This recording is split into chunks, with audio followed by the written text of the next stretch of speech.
think Joanne spoke about the 4 C's.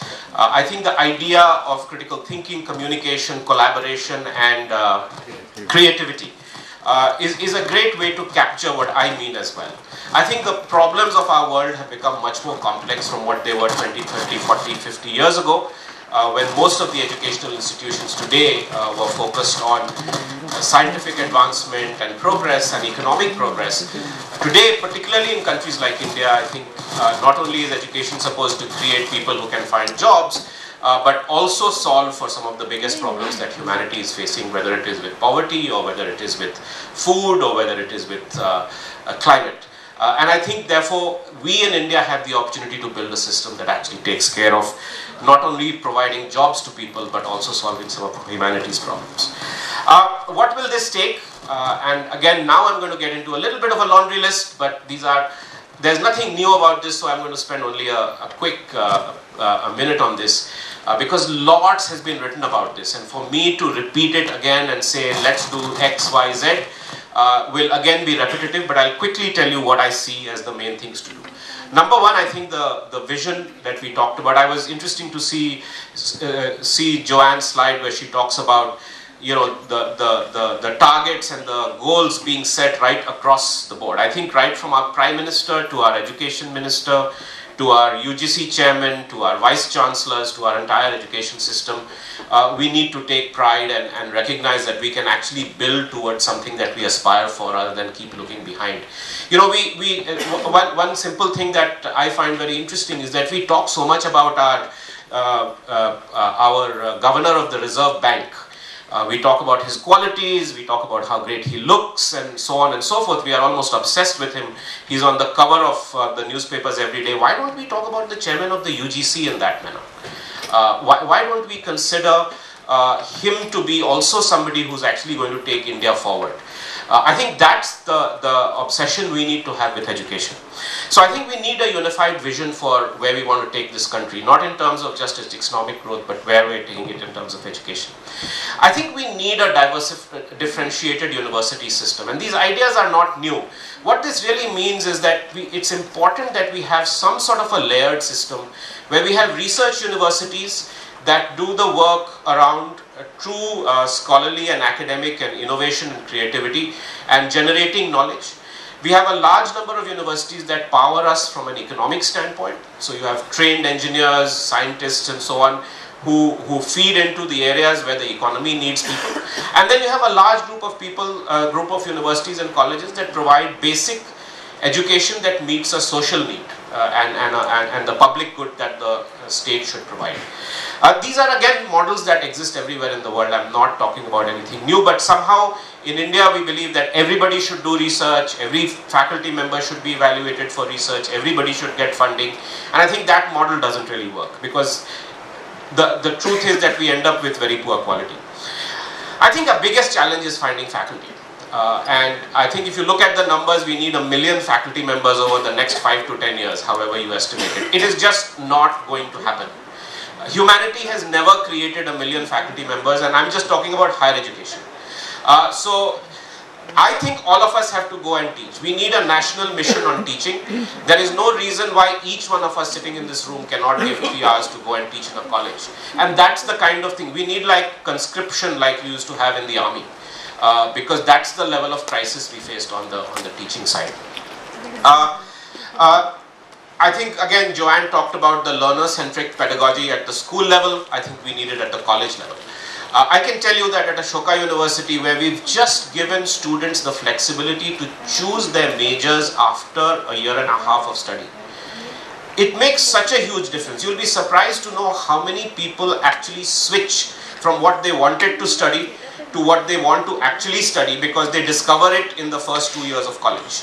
Most people coming out of the school system don't really know what they want to do. And part of our problem is the way our school system has changed, which is much more about rote learning and exams, that any student who does well is pushed into science today by the teachers, by the peer group and society and parents in general. So they don't really know what they don't know, and so you need to give them space. So there's a whole bunch of stuff that you can do around learner-centric. Governance. I think we have to stop putting in restrictions on the entry and managing and regulating people on inputs. The fact of the matter is that ISB today is still a blacklisted institution by the regulators in this country. We are accredited by the American Society for Business Schools, but in India we don't have accreditation. I can tell you that I have scars on my back from having to get approvals in our current regulatory environment, and this is not new. All people who are involved in setting up universities will tell you this. So we make it extremely difficult. How much land you have, how much area you have, how many toilets you have, how many computers you have. These are the things that go into deciding how many students you can take and cannot take, and so on, which course you can and cannot start. These are the things that go into regulation. And I know that there are reasons for that. The reasons are that generally the private sector and universities have done a very bad job, so government and regulators are very suspicious, and so it gets into the vicious cycle, and we have to break this. And finally, the issue of leadership. I'm helping Chief Minister Chandrababu Naidu with his whole revamping the whole higher education system in Andhra Pradesh, and I conduct monthly workshops with the vice chancellors of the state universities in the state, and the biggest challenge they have is political interference. So when we were looking at how do we improve the quality of the university system in the state of Andhra Pradesh, the vice chancellors say that 60 to 70% of their time is spent on dealing with political interference. The remaining 30% of their time, they say, they are just dealing with simple issues like water, electricity, and just dealing with infrastructure issues. So it's a really sad state of affairs, and we need to understand what are we doing to really give the space for our vice chancellors and our leaders to run the institutions that they're given charge of. And by the way, this impression that they are all incapable, or they are all corrupt, or they are all there because of favors is actually not true. I mean, there may be people like that, and that's true in every system, but several of them are very capable and very dedicated and work really hard to improve the quality of the system in the country. And finally, when you talk to them, one of the things they say is that there is absolutely no input that they get on how to improve their leadership and how to do things better. So I just want to stop here and by saying that, these are not new ideas. There are reports done by multiple UGC committees. There are reports done by Yashpal ji and so on and so forth over the years, knowledge commissions. There are reports done by FICCI and CII and bodies like that every year. There are probably reports done by organizations like QCI. This is not new stuff. It just has to be done, and somebody has to take charge of where we are as a country.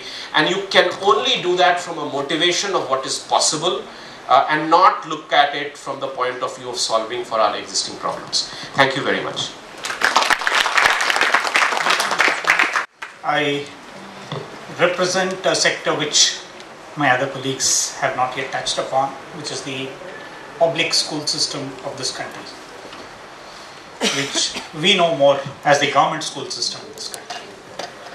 The very mention of a school normally denotes the CBSE school in this country, and they number about 15,000, and I am referring to the remaining 15 lakh schools.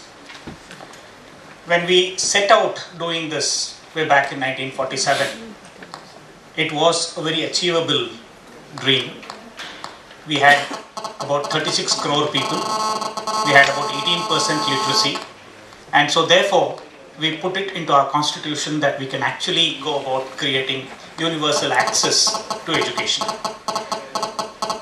Is it mine? I don't think it's mine, but never mind. It's still I didn't have we've moved a lot since that time. We've managed to put in something like 66% of our children into schools. But then the population has gone up to 140 crores by then. So while we managed to put in all these children into school, and which essentially means a school in almost every single habitation in this country, and you can do a little arithmetic and figure out how many schools that means, how much of spread it means. And the challenge of finding teachers for those, challenge of finding adequate resources for those is what plagues us.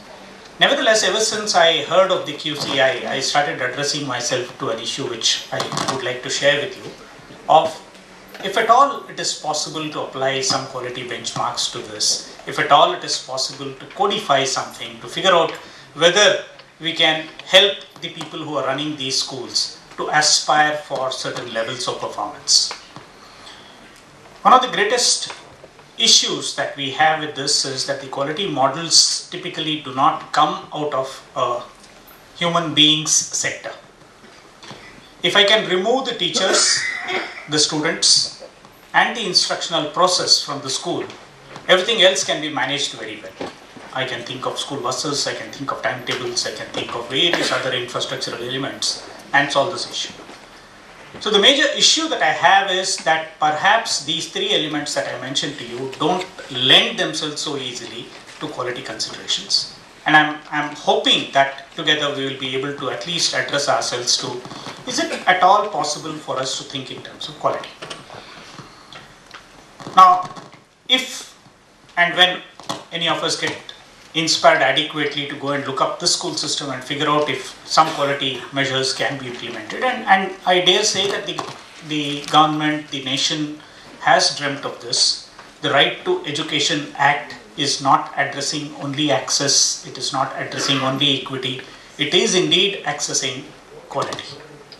And one of those immediate fallouts of that was what we invented as the teacher eligibility test. Everyone who aspires to be a school teacher today has to take a national level eligibility test.